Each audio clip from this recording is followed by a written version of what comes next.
Sophie, cette fois tu laisses maman faire la vidéo? Oui.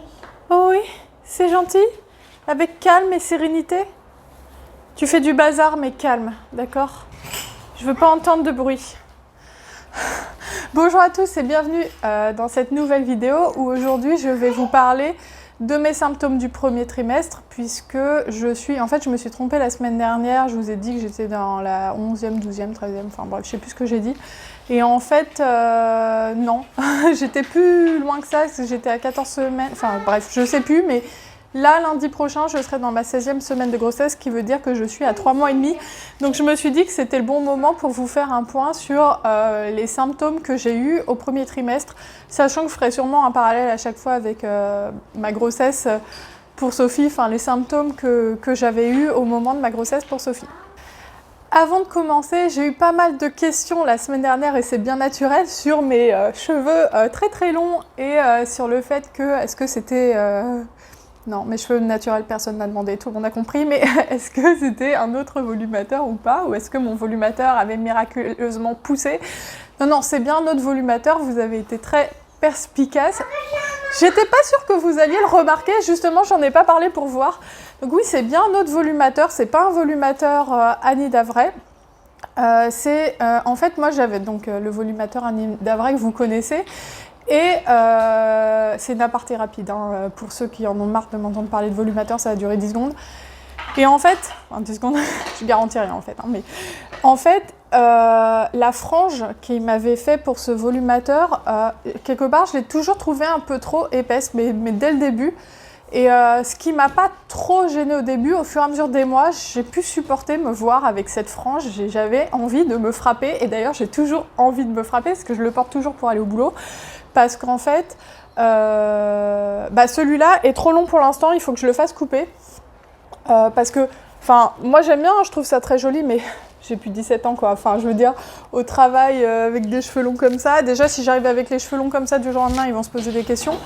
Là, vous voyez que c'est mes cheveux naturels et de la longueur de mon autre volumateur. Donc si j'arrive avec 15 cm de plus d'un seul coup, ils risquent de trouver ça bizarre. Mais du coup, j'ai fait une petite mèche. Oui, parce que je voulais absolument essayer. J'ai fait une petite mèche moi-même. Alors, je dis pas qu'elle est parfaitement réussie. Je sais qu'il y a des coiffeurs qui me suivent qui vont se dire « Mais qu'est-ce qu'elle a fait ?»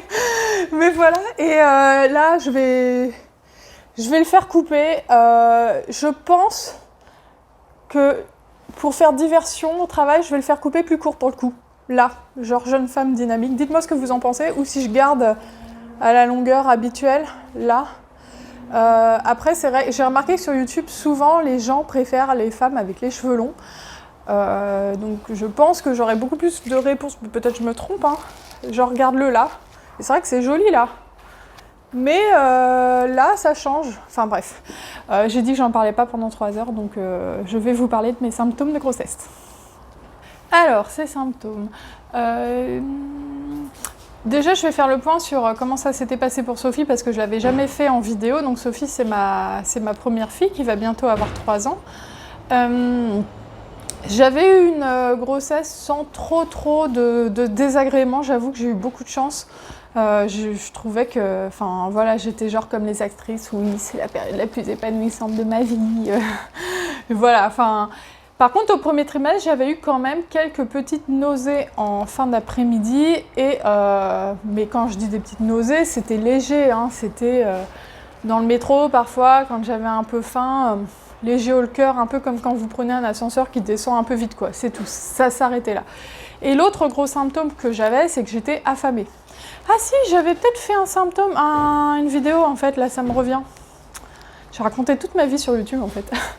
Et donc du coup pour cette deuxième grossesse là, alors pour la première grossesse j'avais eu quand même un symptôme qui m'avait aidé à détecter que j'étais enceinte dès le premier jour de retard de règles, c'est que j'avais eu mal dans la poitrine et j'avais ressenti dans les jours suivants des douleurs. Et en fait, cette fois-ci, j'ai pas eu ça. Je pense qu'en fait, vu que j'ai allaité ma fille plusieurs mois, même plusieurs années en fait, mes seins avaient encore leur glande mammaire intacte, on va dire.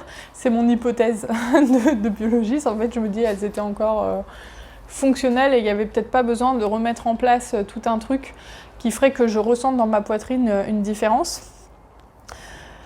Ensuite, au niveau...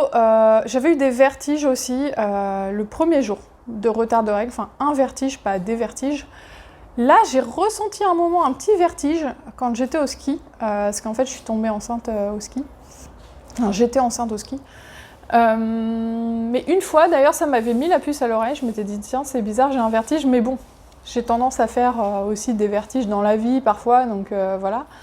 Mais sinon, comme symptôme de grossesse précoce, j'ai rien eu, quoi. J'aurais pu... Parce qu'après, je me doutais, parce que j'avais un retard de règles de 1 semaine, mais j'avais 0 symptômes. Bon, ensuite, j'ai découvert ma grossesse et finalement, les nausées sont apparues. Alors, pas des nausées du matin, moi j'ai toujours des nausées plutôt en fin d'après-midi, enfin, à partir de 16h, en fait, j'ai des nausées dès que j'ai faim.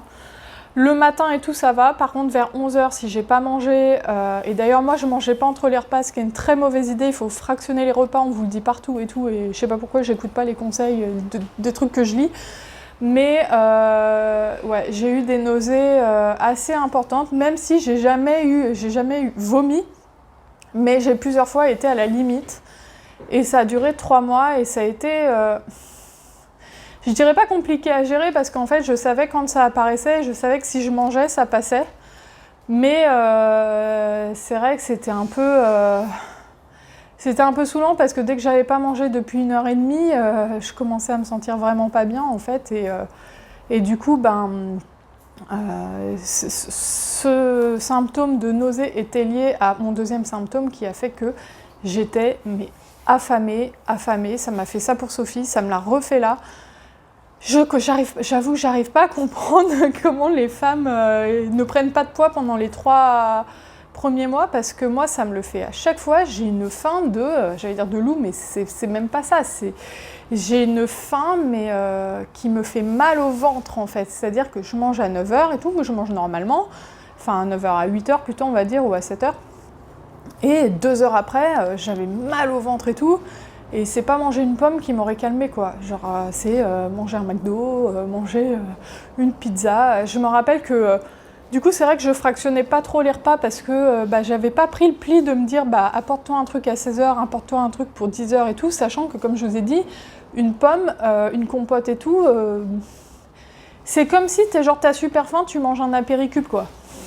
J'ai pas trop eu le réflexe de m'amener des choses, ou alors ce réflexe-là, j'ai eu un peu trop tard, c'est-à-dire au moment où les nausées sont passées.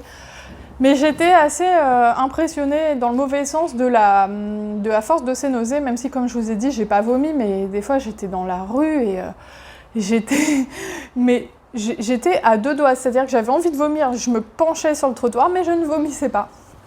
Moi, pour me faire ressortir un truc que j'ai mangé, faut vraiment y aller, hein. Et du coup, j'arrivais chez moi, il était 6h, j'avais faim. J'étais du coup de mauvaise humeur parce que j'avais super faim et que je savais que mon conjoint allait rentrer genre à 21h et tout. Du coup, ou même s'il était là, lui, il voulait manger normalement, quoi, au moins à 19h30. Et moi, je lui disais, je suis désolée, mais là, je fais à manger tout de suite, quoi. J'attends pas 1 heure. Ou alors, je mangeais une baguette de pain, enfin bref. Et je me souviens d'avoir eu des délires où je me faisais une tarte tomate mozza, où je mettais des tonnes de mozzarella, etc. Et j'en donnais un quart à ma fille, un quart à moi, ce qui est censé être la part normale, sachant que ma fille ne mange pas tout son quart, donc je mangeais la moitié du quart. Et après, je me tapais un quart encore, ce qui veut dire que si vous calculez bien, je m'étais presque tapé 3 quarts de la tarte à moi toute seule. Et j'ai multiplié les Uber Eats. Mais quand je vous dis multiplier, j'oserais pas vous dire le budget de Uber Eats qu'on a eu ce mois-là, mais ça fait vraiment très mal. Déjà que d'habitude, on prend au moins Uber Eats 1 fois par semaine, mais là ça devenait 2 ou 3 fois. Parce que j'avais super faim et j'avais envie de choses grasses. Dans ces cas-là, j'ai jamais envie d'une salade, hein. Je vais avoir envie d'Indien, de McDo, plusieurs fois au boulot. Sur un coup de tête, j'ai dit aux autres, ouais, m'attendez pas et tout. Parce que des fois, ils mettaient trop de temps à les manger, genre midi et quart, tu vois. Et là, j'étais là, putain, mais qu'est-ce qu'ils fabriquent, qu'est-ce qu'ils foutent et tout. Mais quand ça se fait qu'ils ont pas faim, ceux-là, je dis, vas-y, j'en ai rien à foutre. Je partais à 20 minutes à pied pour aller me taper un McDo toute seule. Enfin, donc, ce qui devait arriver, arriva. J'ai pris genre 3 kilos. comme pour la première grossesse. Pour ma première grossesse, j'ai pris 19 kilos, donc bon, j'essaie de ne pas réitérer, mais on va dire que c'est mal parti. Mais par contre, ce qui est bien, c'est que je ne suis pas enceinte à la même période. Et en fait, au deuxième trimestre là, toutes ces envies-là sont passées. Bon, je vous ferai certainement une vidéo sur les symptômes du deuxième trimestre, mais toutes ces envies de nourriture sont passées. Enfin, j'ai encore un peu faim, mais voilà, c'est passé. Du coup, François Hollande sort de ce corps. C'est pas vraiment des renvois, hein, je sais pas ce que c'est, j'ai envie de bâiller en fait. Du coup, ah oui, j'allais oublier de vous parler de la fatigue, tiens. Du coup, je mange plus de salade et tout, ça a régulé et au final là, je me rappelle que pour Sophie, dans le 4e mois, j'avais pris vachement de poids et là, voilà, beaucoup moins parce que je mange beaucoup de salade. Alors après, je suis pas pour faire une obsession sur le poids quand on est enceinte parce que voilà, c'est difficilement contrôlable. Moi, les faims que j'avais, ça se régulait pas et c'est pas le moment de faire un régime, quoi. Mais c'est vrai que moi, j'avais été très mise en garde par les médecins parce que j'avais pris 19 kilos, voire plus. À la fin, je n'osais même plus me peser la dernière semaine, quoi. Je suis sûre qu'en tout, j'ai pris 20 kilos. Sachant que j'étais quelqu'un qui n'était pas maigre à la base, hein. J'avais des rondeurs et tout, donc... Tiens.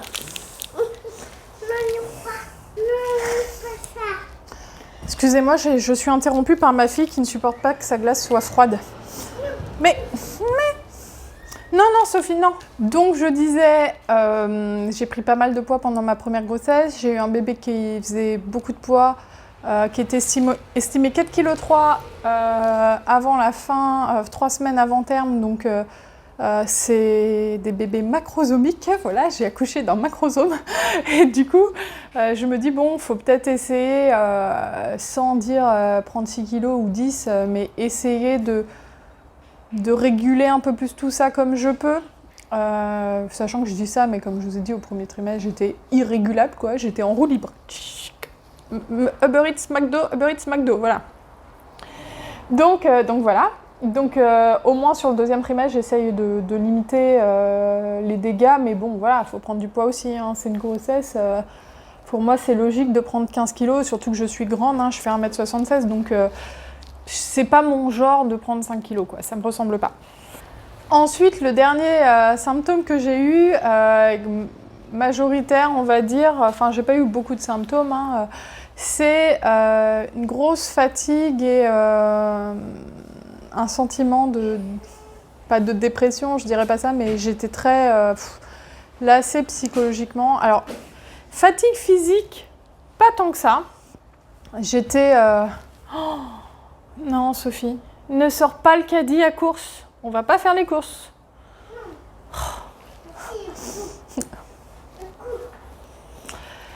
J'étais assez fatiguée, mais c'était pas tant de la fatigue physique. Je me couchais pas forcément plus tôt que d'habitude, pardon. J'étais pas voilà, couchée à 20h ou 21h. Je sentais pas forcément d'envie de dormir quand j'étais au travail. J'étais même plutôt assez dynamique. Au travail, je suis quelqu'un de très dynamique, mais alors le week-end, je deviens une loque, même hors grossesse, hein. On dirait pas la même personne en fait. J'ai l'impression que tout ce que j'ai à donner, je le donne la semaine et qu'après, il reste plus rien. Enfin, voilà, c'est terrible. Mais du coup, là, le week-end, c'était ça, c'est que... En fait, c'est une sorte de lassitude psychologique qui a atteint mon physique. C'est que j'avais la flemme de tout. Vous avez vu, j'ai pas fait de vidéo pendant 2 mois. J'avais la flemme, j'avais plus envie. J'étais un peu déprimée alors que je suis très heureuse de cette grossesse, hein. Enfin, je veux dire, ça, il n'y a pas à en douter. On l'a voulu, on a essayé plusieurs mois. Enfin, vraiment, j'étais hyper heureuse quand j'ai eu mon test de grossesse et tout. Mais je pense que c'est les variations hormonales. Et on n'en parle pas souvent, mais j'ai regardé sur Internet et tout. Et en fait... Il y a beaucoup de femmes qui se sentent déprimées lors du premier trimestre et en fait, ça peut être dû aux variations hormonales en fait. Et moi, j'ai vraiment senti ça. C'est-à-dire que j'avais plus envie de rien, plus envie de sortir. J'étais dans ma ville qui me déprimait. Après, c'est vrai que ma ville était particulièrement déprimante. J'avais plus envie de sortir même au parc. Du coup, pendant les siestes de ma fille, je dormais 1h30 voire 2 heures. Je me réveillais, j'étais dans un sale état parce que j'avais trop dormi. En plein après-midi, j'ai laissé mon appart un peu en friche, quoi. Enfin, Ouais, j'étais un peu déprimée, mais dès que je voyais des gens et tout, ça se voyait pas du tout, hein, mais c'est plutôt que j'avais plus envie de rien, j'étais plus du tout motivée. Et dès que le premier trimestre est passé, bah c'est passé, vous voyez, je me suis remise aux vidéos, enfin, j'ai de nouveau envie, envie de faire le ménage, de nettoyer mon appartement. Je crois qu'il y a ma fille qui veut partir. Elle s'est mise un sac à dos, genre un gros sac à dos à nous de vacances, sac à dos allongé, là, que vous avez déjà dû voir sur ma chaîne. Elle, avec le sac de course, elle est partie pour partir, là. Voilà. Et donc voilà, grosse lassitude psychologique. J'ai eu des crises de larmes même des fois parce que je me sentais enfermée chez moi. C'était de ma faute, je ne sortais pas, hein, mais tout ce qu'il y avait autour ne me motivait pas. Il faut dire que j'étais dans une ville du 93. Je dis pas que c'est mieux là où je suis, mais au moins ça a eu le mérite de changer, quoi. Mais j'étais dans une ville où, à part un pauvre parc en friche, il n'y avait pas grand-chose. C'est une ville un peu de dortoir en fait. Pas grand-chose, pas beaucoup d'activités à faire. Moi, j'ai pas la voiture en plus, parce que c'est mon conjoint qui va au travail avec la voiture. Donc voilà, toujours aller dans ce même parc-là. Enfin, je veux dire, ça fait 2 ans que je vais dans le même parc tous les week-ends. Il y a un moment, j'en peux plus, quoi. Et en fait, il y a eu tous les ponts du mois de mai où je faisais rien. J'étais chez moi. En plus, il a plu, il a fait un temps pourri. Et j'étais mais au bout du rouleau psychologique. J'étais vraiment pas bien. C'était... déprimée, quoi, déprimée. Et par contre, sortir, si quelqu'un me sortait, m'amener au magasin et tout, là j'étais contente, mais en fait on n'avait pas tout le temps de le faire. Avec un enfant de 2 ans, c'est pas toujours facile. Enfin, donc voilà, j'ai été un peu, je dirais pas tout le premier trimestre, mais au moins 1 mois sur les 2, parce qu'en fait le premier mois t'es enceinte, mais tu le sais pas forcément et tout. Donc pour moi le premier trimestre ça dure quoi, 2 mois, quoi. Et voilà, mais bon, c'est bon, j'ai survécu à cette épreuve, maintenant ça va mieux. Sinon, à part ça, pas de problème de sommeil, j'ai très bien dormi, pas de problème d'angoisse. Peut-être une sensibilité, bah, comme je vous ai dit, c'est lié, mais aussi lié... énervement peut-être un peu parfois, je sais pas, c'est difficile à dire. Mais voilà, globalement, sinon, à part ça, à part la fatigue, la faim et les nausées, ben, ça a été. Je considère quand même, malgré tout ça, que j'ai eu, encore une fois, de la chance. Enfin, je pense que j'ai un corps qui supporte bien les variations hormonales, en fait. Parce que toutes les pilules que j'ai prises dans ma vie, et j'en ai pris plusieurs, j'ai jamais eu aucun effet. Même quand j'ai pris des trucs de cheval, genre la pilule le lendemain et tout, j'ai jamais rien ressenti. Je suis pas très sensible à tout ce qui est variation hormonale.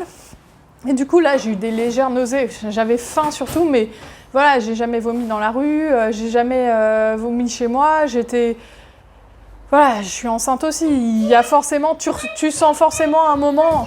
D'ailleurs, quand je vois ça, je me demande comment elles font, les femmes qui ne se rendent pas compte sans être dans un déni de grossesse, mais qui mettent 2 mois à s'en rendre compte, parce que même quand on n'est pas hyper sujet aux effets des variations hormonales, on le sent quand même un petit peu, quoi. Ou alors, vraiment, c'est que on ne veut pas voir ce qui se passe. Voilà, bon, je crois que je vais m'arrêter là. J'ai assez parlé, je suis désolée, cette vidéo est encore une fois un petit peu décousue, mais c'est toujours un peu le cas quand j'ai Sophie dans les parages. J'avoue que ça me déconcentre un peu. Peut-être que je devrais me remettre à les faire pendant ces siestes, mais là, il est 9h du matin. J'avais pas envie d'attendre jusqu'à 13h. J'avais envie de... Il est plus joli du monde. T'as pété. Oh. Chut. Il faut pas le dire, Sophie. Bon, bah sur ces belles paroles, je vous laisse et je vous dis à bientôt pour une prochaine vidéo.